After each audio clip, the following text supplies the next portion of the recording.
नमस्कार मित्रांनो, जय महाराष्ट्र. मित्रांनो, उद्धव ठाकरेंच्या शिवसेनेसाठी मोठी आनंदाची बातमी या ठिकाणी समोर येत आहे. पंचायत समितीवर अखेर उद्धव ठाकरेंच्या शिवसेनेचा भगवा झेंडा फडकला.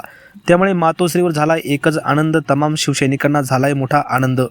जाणून घेऊया सविस्तर बातमी, नेमकं घडलंय काय. त्या अगोदर तुम्ही जर आपलं राजकीय वादळ यूट्यूब चॅनल सबस्क्राईब केलं नसेल तर चॅनल नक्की सबस्क्राईब करून बेल आयकॉनला प्रेस करा. तर मित्रांनो, जाणून घेऊया सविस्तर बातमी.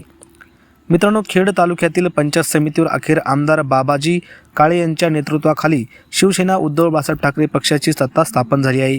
सभापती आणि उपसभापती पदाच्या आज झालेल्या निवडणुकीत आमदार काळे यांच्या रणनीतीचा प्रभाव स्पष्टपणे दिसून आला. सभापती पदासाठी विद्या सयाजी मोहिते यांची निवड करण्यात आली. पंचायत समिती निवडणुकीत आमदार बाबाजी काळे यांनी त्यांना उमेदवारी दिली होती. त्या निवडून आल्यानंतर त्यांच्यावरच सभापती पदाची जबाबदारी सोपवण्यात आल्याने राजकीय वर्तुळात या निर्णयाने जोरदार चर्चा सुरू झाली आहे. उपसभापती पदासाठी सामान्य कुटुंबातील तरुण मंगेश गुलाब सावंत यांची निवड करून आमदार काळे यांनी नव्या पिढीला संधी देण्याचा संदेश दिला आहे. त्यांच्या या निर्णयाचे राजकीय आणि सामाजिक स्तरावर स्वागत होत आहे.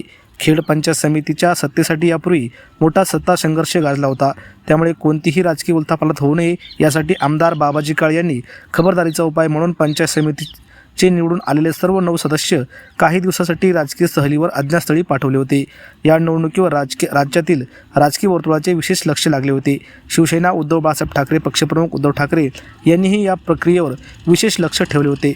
तसेच माजी मंत्री सचिन अहिर यांनी देखील या निवडणुकीवर बारकाईने लक्ष ठेवले होते. पंचायत समितीवर उद्धव ठाकरे यांच्या शिवसेनेचा भगवा झेंडा फडकल्याने शिवसैनिकांमध्ये मोठा आनंद उत्सव साजरा होत आहे. तर मित्रांनो, यावर तुम्हाला काय वाटतं? तुमच्या प्रतिक्रिया कमेंट बॉक्समध्ये नक्की व्यक्त करा. धन्यवाद. जय महाराष्ट्र.